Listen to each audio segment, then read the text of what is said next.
Assalamualaikum warahmatullahi wabarakatuh. Innal hamdalillah nahmaduhu wa nasta'inuhu wa nastaghfiruh wa na'udzu billahi min shururi anfusina wa min sayyiati a'malina. May yahdihillahu fala mudilla lahu wa may yudlil fala hadiya lahu. أشهد أن لا إله إلا الله وحده لا شريك له وأشهد أن محمدا عبده ورسوله يا أيها الذين آمنوا اتقوا الله حق تقاته ولا تموتن إلا وأنتم مسلمون يا أيها الناس اتقوا ربكم الذي خلقكم من نفس واحدة وخلق منها زوجها وبث منهما رجالا كثيرا ونساء واتقوا الله الذي تساءلون به والأرحام إن الله كان عليكم رقيبا يا أيها الذين آمنوا اتقوا الله وقولوا قولا سديدا يصلح لكم أعمالكم ويغفر لكم ذنوبكم ومن يطع الله ورسوله فقد فاز فوزا عظيما أما بعد فإن أصدق الحديث كتاب الله وخير الهدي هدي محمد صلى الله عليه وعلى آله وسلم وشر الأمور محدثاتها فإن كل محدثة بدعة وكل بدعة ضلالة وكل ضلالة في النار. معاشر المسلمين rahimani rahimakumullah. Alhamdulillah atas segala nikmat yang Allah Subhanahu wa taala berikan kepada kita semua. Nikmat terbesar setelah keislaman dan dihidupkan di atas sunnah Nabi yang mulia alaihi salatu wassalam, yakni nikmat diberikannya keinginan untuk bermajelis ilmu. Keinginan untuk belajar agama merupakan hal yang sangat luar biasa, Pak. Hal yang langka. Hal yang menakjubkan. Hal yang membuktikan Allah menginginkan kebaikan untuk kita. Di mana Nabi SAW mengatakan, "Man yuridillahu bihi khairan yufaqihuhu fid din." Barang siapa yang Allah inginkan kebaikan ada padanya, maka Allah akan fahamkan dia tentang perkara agama. Mafhum mukhalafah. Para ulama mengatakan, jadi kalau Allah menginginkan kebaikan untuk kita, maka ada keinginan untuk belajar agama. Sebaliknya, kalau Allah tidak menginginkan kebaikan untuk kita, maka pasti kita dijauhkan dari ilmu agama. Maka bersyukur kita kalau masih ada keinginan untuk belajar agama. Karena ini pertanda kebaikan dari Allahu Jalla Jalaluh yang Allah tidak berikan kecuali kepada orang yang Allah cintai. Dari kalangan Nabi, para sahabat, dan para ulama sampai generasi kita saat ini. Ikhwani rahimakumullah.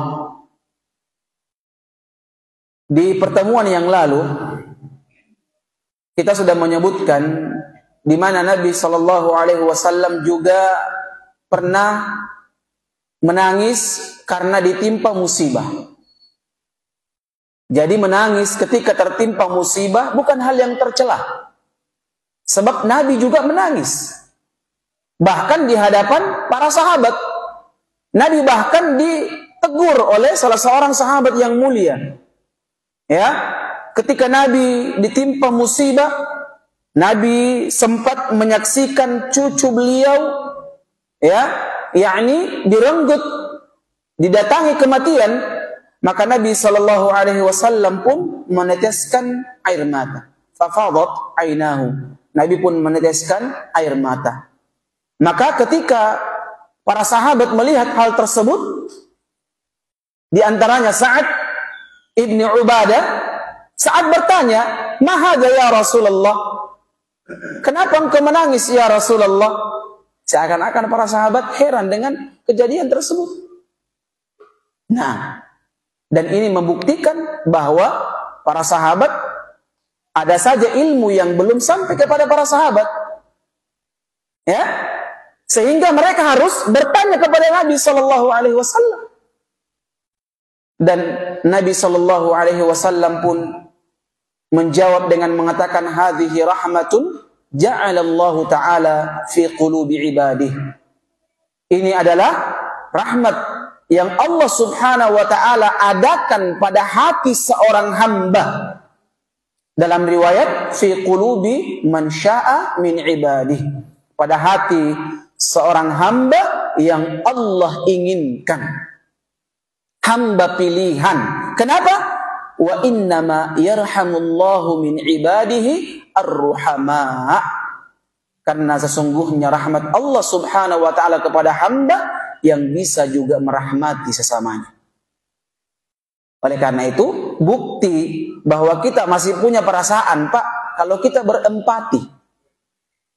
Ya, jadi kalau kita berempati terhadap musibah seorang muslim, itu bukti bahwa kita masih memiliki hati. Dan ini tanda orang kalau berempati, Pak, tanda Allah menginginkan sifat rahmah ada pada diri kita. Maka jangan dicela. Yang tercela ketika seorang hamba menangis disertai dengan apa? Ratapan. Ini yang terlarang. Ya, menangis matanya, lisannya meraung-raung, Pak. Tangannya memukul-mukul pipinya atau merobek-robek atau mengamuk-mengamuk, pukul orang dan seterusnya. Maka ini hal yang dilarang karena merupakan perkara-perkara jahiliyah. Nah, hadis ini diriwayatkan oleh Imam Al-Bukhari dan juga Imam Muslim. Selanjutnya, wa an Suhaib radhiyallahu taala anhu, Suhaib radhiyallahu taala anhu. Ini hadis sebelumnya juga diriwayatkan Suhaib ibn Sinan, yakni Abu Yahya. Riwayat tentang ajabal li amril mu'min, sungguh menakjubkan urusan seorang yang beriman. Ini juga yang meriwayatkan sahabat yang mulia Suhaib ibn Sinan, yakni Abu Yahya radhiyallahu taala anhu. Anna Rasulullah sallallahu alaihi wasallam qala, bahwasanya Nabi sallallahu alaihi wasallam berkata, kana malikun fi man kana qablakum. Ada seorang raja. Ini kisah jauh sebelum kalian. Jadi dulu, Pak, ada seorang raja. Wa kana lahu sahir, dan raja ini punya seorang penyihir. Jadi penasehatnya itu, Pak, ahli sihir. Ya, kalau sekarang penasehatnya apa? Ya, apa namanya penasehat? Penasehat juga sekarang ya. Kalau dulu, Pak, penasehatnya itu tukang sihir. Ya, kan gampang. Besok bagaimana nih? Apa yang mau dilakukan besok ini? Oh, tunggu. Hai, teoro. Allo nakas ammuko. Ya, akhirnya tidak mau melakukan apa-apa. Nah, ini juga tukang sihir namanya, Pak. Tukang ramal. Nah, falamma kabira qala lil malik. Dan ternyata tukang sihir ini sudah tua renta, Pak. Dan saatnya regenerasi. Ya, regenerasi. Masya Allah. Artinya dia mesti harus mewariskan ilmu ini kepada orang yang pantas. Maka berkatalah tukang sihir ini kepada raja tersebut, inni qad kabirtu. Sungguhnya aku ini sudah tua. Ya, fab'ath ilayya ghulaman u'allimhu as-sihra. Maka utus kepadaku seorang pemuda yang cerdas yang akan aku ajari dia sihir. Masya Allah, subhanallah ya. Yang dicari laki-laki yang cerdas, tentu orang yang pintar. Faba'atha ilaihi ghulaman yu'allimuhu. Maka diutuslah laki-laki cerdas kepada penyihir tersebut. Nah, wa kana fi tariqihi idza salaka rahib faqa'ada ilaihi wa sami'a kalamah fa'ajabah. Maka datanglah belajar si pemuda cerdas ini, tapi sebelum dia berjalan Jadi di tengah jalan itu Pak, ada dia temukan seorang rahib. Rahib itu ahli kalau kita sekarang ustadz. Ya, kalau orang-orang dulu sebelum datang Islam itu namanya rahib, ahli agama. Ya, tidak sengaja pemuda ini karena orang cerdas, dia singgah juga dengar-dengar. Nah ini Pak, di sini juga para ulama katakan sebenarnya Pak, kecerdasan itu identik dengan kebenaran Pak. Orang kalau cerdas, insya Allah dia mudah menerima kebenaran. Pasti dia menerima kebenaran. Coba kita lihat dalam Islam ini Pak. Rata-rata yang masuk Islam itu karena apa? Cerdas. Orang-orang yang menerima tentang Islam itu karena apa? Bukan karena uang Pak. Karena kecerdasan. Berbeda. Yang keluar dari Islam. Karena apa? Cari makan. Cari makan itu. Kalau karena cerdas, tidak mungkin dia keluar dari Islam. Ya, mustahil itu. Yang ada apa? Yang ada kalau keluar dari Islam pasti karena cari makan. Pasti itu. Nah, coba kita lihat ini. Karena cerdas ini pemuda, akhirnya dia singgah di rumah ustadz. Kita bahasakan ya ustadz ya, rahib bahasanya. Fa'ajabah, maka dia pun takjub dengan kalimat-kalimat yang diajarkan oleh ustadz tersebut. Wa kana fi Wa kana idza atas sahir marra birrahib faqa'ada ilaihi. Maka setiap pemuda ini, pemuda cerdas ini mau pergi belajar di rumah tukang sihir, dia singgah dulu Pak. Belajar di rumah ustadz itu. Begitu seterusnya. Masya Allah, belajar sihir, belajar agama juga. Nah, maklum dia belum tahu mana yang benar dan mana yang salah. Karena di zamannya itu sihir merupakan ilmu yang dibolehkan. Ilmu yang yang tersebar di kalangan mereka, yang biasa. Ya. Kalau kita sekarang ilmu ada juga yang biasa juga sekarang. Ya enggak, Pak? Ilmu sihir sekarang, Pak, ilmu perdukunan itu sudah dianggap biasa sekarang. Apa buktinya? Buktinya ketika banyak pertandingan, ada pertandingan, mau pertandingan balapan, mau pertandingan ini, siapa yang dipanggil? Siapa yang dipanggil? Pawang hujan. Pawang hujan. La ilaha illallah. Ini kesyirikan jamaah.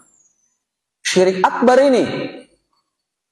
Ya, seorang perempuan bisa menahan kuasa Allah. Siapa yang turunkan hujan, Pak? Allahu Jalla Jalalu. Dipanggil tukang sihir. Muslim itu atau kafir, Pak? Kafir ya? Na'udzubillahi min dzalik. Yang panggil seorang muslim, yang percaya seorang muslim. Di mana akidahnya, Pak? Padahal kalau sholat ngomong apa? Iyyaka na'budu wa iyyaka nasta'in. Apa makna iyyaka na'budu? Hanya kepadamu lah kami menyembah dan hanya kepadamu lah kami meminta. Ini minta kepada siapa? Bukan sihir. Batal itu perkataannya. Batal perkataannya. Iyyaka na'budu wa iyyaka nasta'in. Batal perkataannya itu. Diviralkan lagi. Ya, diviralkan. Ini juga muslim juga, diviralkan juga. Ini haram dalam Islam ini, Pak. Menyebarkan kesyirikan. Hati-hati Pak yang tukang sihir. Kalau hukum Islam, tukang sihir dibunuh, Pak. Ini tidak diviralkan, digaji lagi. Naudzubillah. Itu dekat Tello itu, Pak. Coba makin lewat di situ, ada perintis. Pasang susuk. Jasa pasang susuk. Naudzubillahi min dzalik. Coba perhatikan jamaah. Kesyirikan dipertontonkan di negeri kita yang mayoritas muslim. Coba jamaah. Kekafiran dipertontonkan. La ilaha illallah. Ya. Lihat. Orang cerdas ini ketika belajar sihir, belajar juga ilmu agama. Karena dia belum tahu, dia belum paham. Tapi lihat jamaah, kecerdasannya akan membawa kepada kebaikan. Dilanjutkan. Ya. Maka fa'idha atas sahir fadaraba. Anak muda ini ketika datang ke tukang sihir karena sering terlambat. Mungkin keenakan belajar agama. Akhirnya tukang sihir ini sering pukul dia. Dipukul, Pak. Dari mana kau terlambat terus? Pukul dia. Dipukul dia, Pak. Subhanallah. Kasihan juga ya anak muda. Fasyaka dzalika ila rahib. Maka disampaikan kejadian ini kepada ustadz itu. Faqala, maka si ustadz mengatakan, idza khasyita as-sahir faqul habasani ahli. Dikasih wejangan, begini saja. Kalau ditanya kalau ditanya sama tukang sihir, kenapa kau terlambat? Bilang saja, saya terhalangi keluargaku. Ini bohong atau tidak, Pak? Sebenarnya ini bukan bohong, karena dia kan dari rumahnya. Ya? Enggak? Nah, ini sama dengan Ibrahim ketika dipanggil oleh kaumnya. Ayo pergi menyembah patung . Apa kata Ibrahim? Ini sakit. Sesungguhnya aku sakit. Sakit gak Ibrahim, Pak? Yang sakit apanya? Sakit imanku kalau ke sana. Gitu. Ini bukan bohong ini.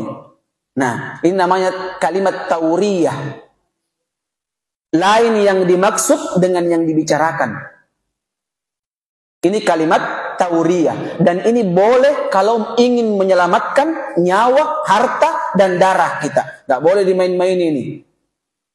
Gak boleh dipakai untuk tujuan fulus. Belum pikir makan. Ya, apa? Subangi. Subangi. Ya. Akhirnya dikasih dia uang. Gak boleh ini. Tauriyah gak boleh dalam hal ini. Ini haram dalam Islam. Paham?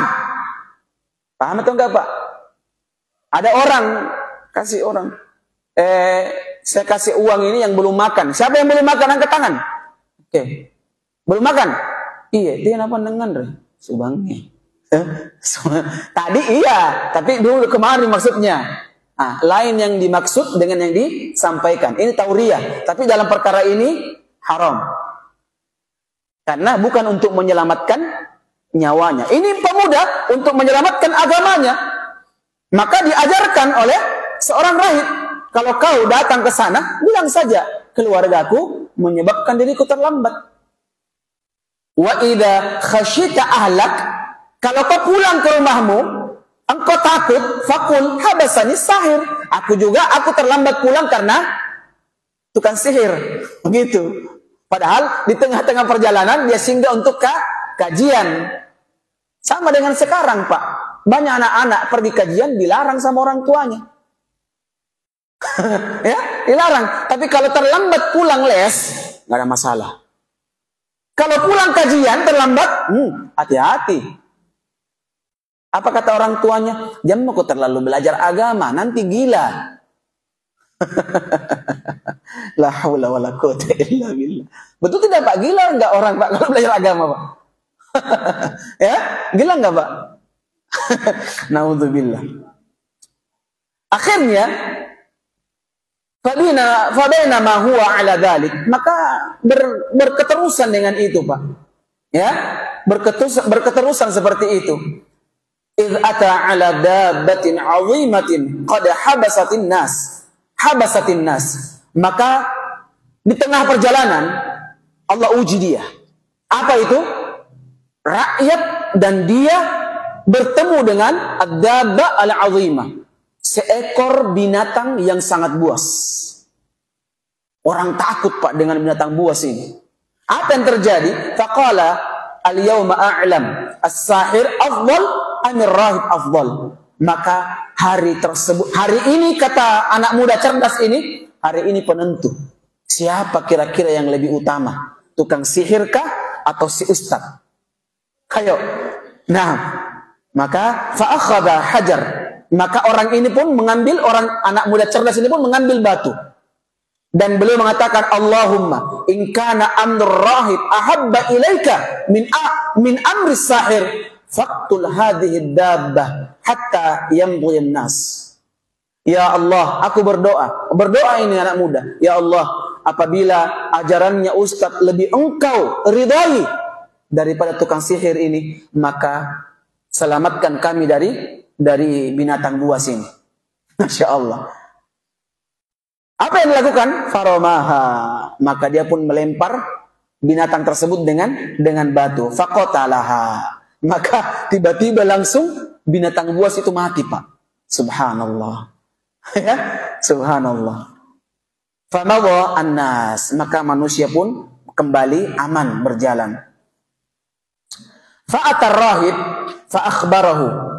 Maka akhirnya anak muda ini pun melanjutkan perjalanan. Kemana? Ke Ustadz. Dia ceritakan semuanya. Wih, tadi saya ketemu ini, tadi saya begini, saya begini. Oh, ternyata ajaranmu benar, Ustadz. Gitu. Ya. Faqala lahur rahib. Maka mendengar hal tersebut, seorang Ustadz ini pun berkata. Apa kira-kira, Pak? Bangga atau apa? Beliau mengatakan, Ai bunayyah, wahai anakku, antal yauma afdal minni. Sungguh hari ini engkau lebih baik dariku. Masya Allah. Ya, kenapa kira-kira, Pak? Karena bukan cuma ilmu yang dia dapatkan, tapi langsung Allah uji dia. Allah uji dia. Sebenarnya ujian itu, Pak, bisa mengangkat derajat seseorang. Dan bisa saja ujian itu lebih besar didapatkan oleh anak buah daripada bosnya, Pak.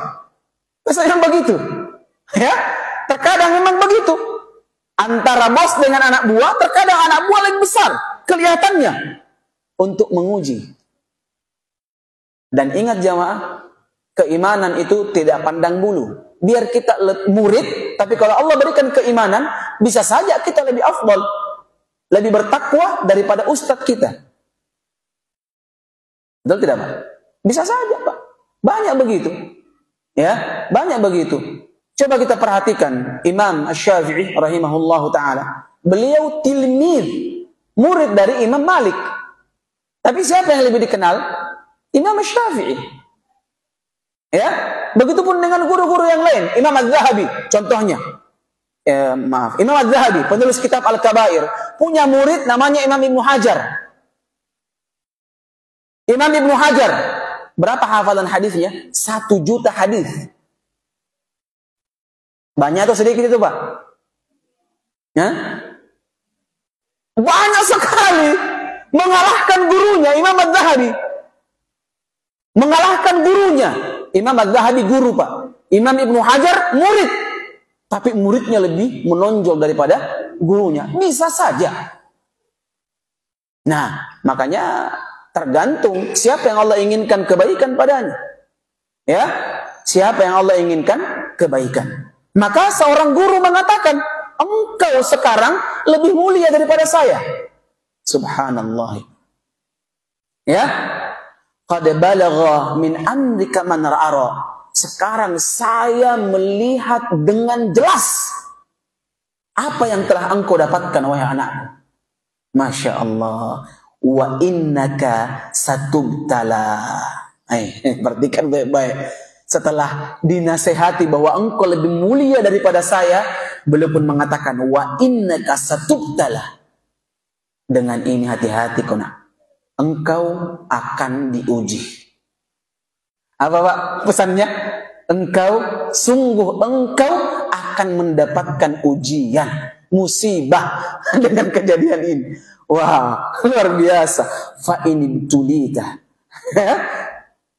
Dan apabila engkau diuji nanti, Pak, ada nanti ujian yang Allah berikan kepadamu, fala tadulla alaih. Jangan engkau bawa-bawa saya. Kenapa kira-kira, Pak? Bukan karena takut mati. Ustadz ini bukan karena takut mati. Karena kalau beliau tercium, maka agama ini akan berhenti, stuck sampai di situ. Itu tujuannya sebenarnya. Bukan takut mati, Pak. Bukan takut mati. Wa kanal ghulam yubari'u al-akmaha wal abros.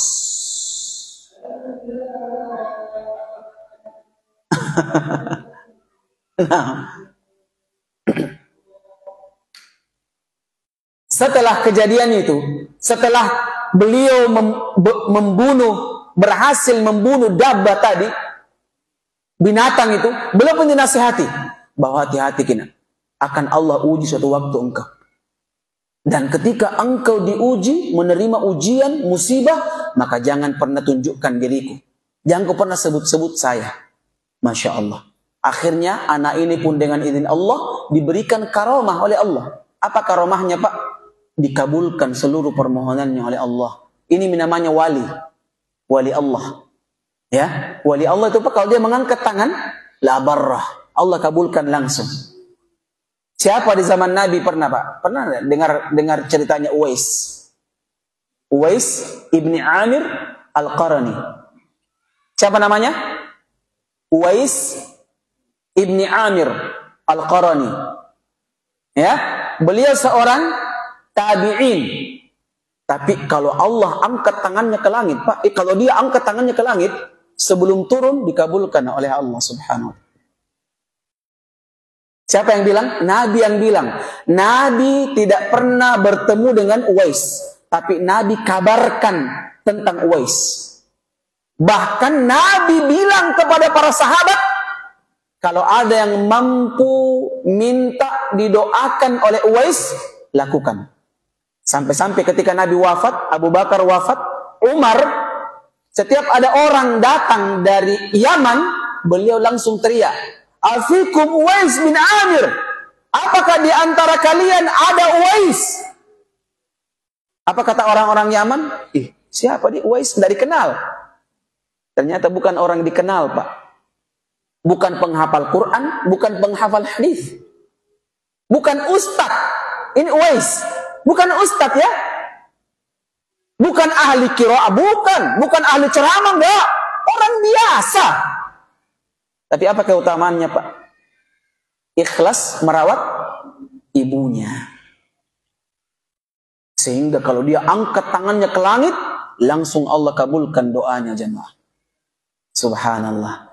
Berarti ini anak-anak ini, karena dia sudah menjadi wali Allah, ya, dia menjadi wali Allah Subhanahu wa ta'ala. Tapi zaman sebelum Nabi SAW, beliau pun bisa mengobati orang yang buta.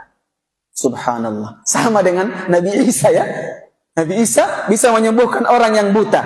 Wal abras, juga orang yang memiliki penyakit kulit. Naam, wa yudawin nasa min sa'iril adwa, dan mengobati semua orang yang sakit di zamannya. Subhanallah. Fasami'a jalisun lil malik kana qad ami. Maka berita ini pun sampai ke telinganya teman duduknya raja. Teman duduknya raja ini Pak, ada juga orang buta ternyata, teman duduknya. Istilahnya kalau kita ya apa deh, temannya presiden begitu. Tapi ada penyakitnya dia pada matanya, buta. Fa'atahu bihadaya katsiratin. Maka teman duduk raja ini kafir, dia orang kafir, mempersiapkan banyak hadiah Pak. Oh, dibawa semua hadiah. Hadiah ini, hadiah itu, hadiah ini, dibawa semuanya untuk diberikan kepada pemuda ini Pak, pemuda soleh ini. Faqala ma hahuna laka ajma' in anta syafaitani. Ini semua hadiah akan menjadi milikmu apabila engkau menyembuhkan saya. Apa? Menyembuhkan saya. Akhirnya didatangkan, dipanggil sama anak muda itu, dan anak muda ini Pak langsung berdakwah dia. Nah ini, kalau ada kelebihan tak Pak, jangan pernah lupa dakwah. Jangan pernah lupa dakwah. Apapun yang Allah berikan kepada kita, manfaatkan. Kita jago karate umpamanya, ajari orang karate. Tapi sebelum karate, tanya dulu, dakwahi dulu kepada para teman-teman sekalian, sebelum kita karate, ini bela diri Pak. Orang kalau bela diri itu namanya semua datang dari Allah. Bagus, tinggalkan dulu yang namanya jimat-jimat. Ya, jimat-jimat itu enggak boleh dalam Islam, haram dalam Islam. Penung bulu, ya. Kaburan neang. Itu hilangkan semua. Minta langsung sama Allah, sang pemilik tenaga, sang pemilik kekuatan. Dakwah. Gitu, Pak. Seperti juga orang yang dikaruniai harta, punya anak buah. Dakwahi anak buahnya. Mumpung anak buahnya. Bajik kapan pun nasambayang kirongan deh. Salat. Pak, bos, ada terima gaji nih, bos? Iya, nanti terima gaji di masjid. Begitu, Pak. Manfaatkan apa yang Allah berikan kepada kita. Jangan cuma uang saja, jamaah. Ini namanya orang yang tidak memanfaatkan apa yang Allah berikan kepadanya. Lihat ini anak muda, bisa menyembuhkan. Dipanggil ini, teman raja ini. Mumpung dia mau diobati. Ya? Apa kata anak muda ini? Inilah ashfi ahada. Sesungguhnya aku tidak bisa mengobati orang. Aku tidak bisa, saya tidak bisa mengobati orang. Innama yashfi Allah. Sesungguhnya aku menyembuhkan atas kehendak Allah Subhanahu wa taala dan bukan kehendakku. Ini yang tidak dilakukan sama Enjo kemarin yang apa itu yang pawang hujan itu. Apa? Yang percaya juga yang nonton. Diviralkan. Ini kesyirikan akbar ini, jemaah. Lihat, langsung innama yashfi Allah taala. Sesungguhnya yang menyembuhkan hanya Allah Subhanahu wa taala. Fa in amanta billah, apabila engkau ingin beriman kepada Allah, da'autullaha fasyafaka. Maka aku akan minta kepada Tuhanku untuk menyembuhkanmu. Luar biasa. Kalau kau beriman dulu. Kalau kau tidak beriman, saya tidak bisa doakan kau. Lihat jamaah, dimanfaatkan betul kelebihannya. Ya, Masya Allah. Karena jamaah, kalau ada orang hebat sekarang dan tidak nak ingatkan orang yang dia dakwahi itu, bisa-bisa dia disembah itu. Lihat maki Habib-Habib sekarang, disombai, disembah dia, sedikit-sedikit ketemu Nabi. Tekorong, sila paron nak bian nih. Datang muridnya, bahaya juga. Sekarang begitu kan? Ustadz-ustadznya nak cerita, itu ustadz saya, seandainya tidak malu-malu, itu neraka jahanam itu akan dia padamkan. Lihat jamaah, dongunya ini. Ini kesyirikan akbar jamaah. Ini mengajak orang menyembah kepada selain Allah. Pernah dengar ceritanya itu? Yang tiap tahun diambil haulnya, ulang tahun kematiannya di Kalimantan itu. Ya, Abah Fulan, saya sebut namanya. Diambil tiap tahun, bikin macet itu di Kalimantan, Pak. Itu gurunya, dia bilang ini di shooting. Seandainya Abah Fulan ini tidak malu kepada Allah, maka neraka jahanam akan dipadamkan sama dia. La ilaha illallah. Tidak ada ilah yang berhak disembah jamaah kecuali Allah. Kesyirikan akbar ini. Ini baru satu ini. Belum perkataan yang lain. Apa dia bilang? Sesungguhnya Abah Fulan itu punya surga. Siapa yang cinta kepadanya akan dimasukkan surganya di hari kiamat.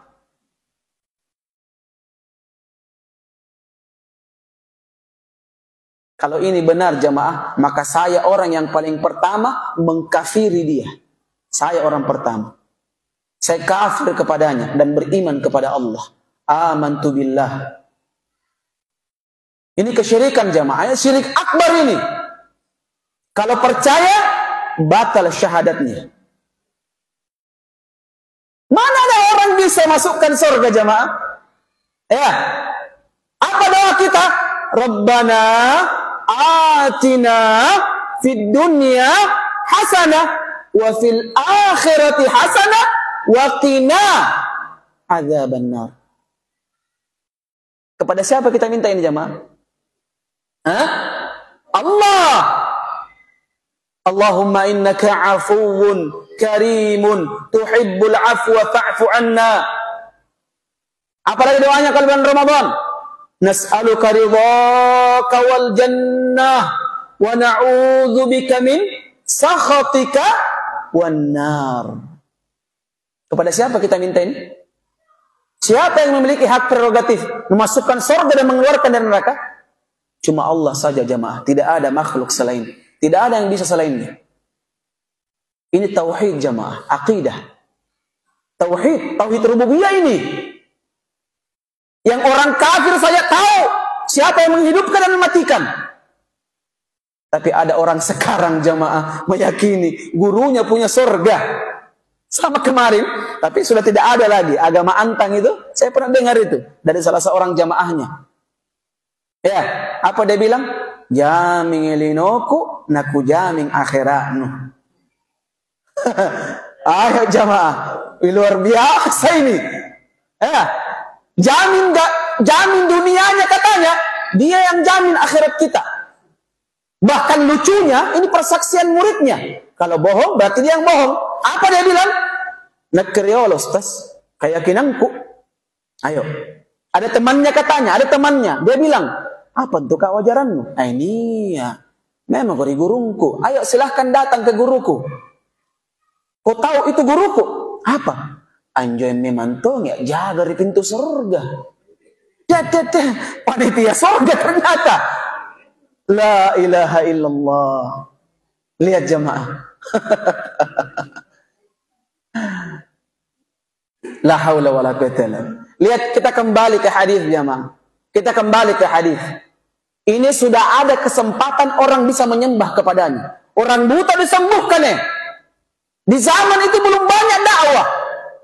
Di mana orang menyembah kepada patung ketika itu, Pak. Tapi dimanfaatkan ilmunya untuk apa? Memperkenalkan orang kepada Allah. Dan ini tugas yang mulia jemaah. Tugas para nabi dan orang-orang yang Allah utus. Tugas menyampaikan tauhid, ini tugas yang paling besar ini. Tugas yang paling besar. Lihat-lihat jemaah perkataannya. Fa in amanta billah, kalau kau mau beriman kepada Allah, da'autullaha fasyafaka, maka aku akan minta kepada Tuhanku. Diperkenalkan betul, maka Allah yang akan menyembuhkanmu. Subhanallahi fa'amana billahi ta'ala. Maka teman raja itu Pak akhirnya beriman kepada Allah dengan keimanan yang besar, keimanan yang kuat. Langsung beriman. Amantu billah, saya beriman kepada Allah. Fasyafahullahu, maka Allah langsung sembuhkan dia. Oh, nyaman negaranya. Langsung disembuhkan. Luar biasa Pak. Tapi hati-hati. Fa'atal malik fajalasa ilaihi kama kana yajlis. Akhirnya karena orang ini senang, dia sudah sembuh, dia kembali kepada raja. Biasa ngobrol. Tak bangka raja, kaget. Kenapa sini? Sembuh kau ya? Iya. Apa lu baca? Tidak aku baca. Ditanya dia sama guru, dia sama raja ini, man radda alaika basarak, siapa yang menyembuhkan butamu? Maka orang itu polos juga, Rabbi, Tuhanku yang menyembuhkan. Aduh, ini juga orang enggak, karena enggak ditanya tahu, akhirnya dia polos, dia sampaikan. Ya. Nah, apa yang terjadi jemaah? Qala walaka rabbun ghairi. Isan. Nanti dilanjutkan jemaah. Nyaman ceritanya. Ini bukan dongeng lah. Bukan cerita 1001 malam ini. Bukan. Ya, tapi ini cerita dari hadis Nabi sallallahu alaihi wa ala alihi wasallam, diriwayatkan oleh Imam Bukhari dan Imam Muslim. Nanti kita lanjutkan, semoga bermanfaat. Subhanakallahumma wa bihamdik, asyhadu an la ilaha illa anta astaghfiruka wa atubu ilaik. Assalamualaikum warahmatullahi wabarakatuh.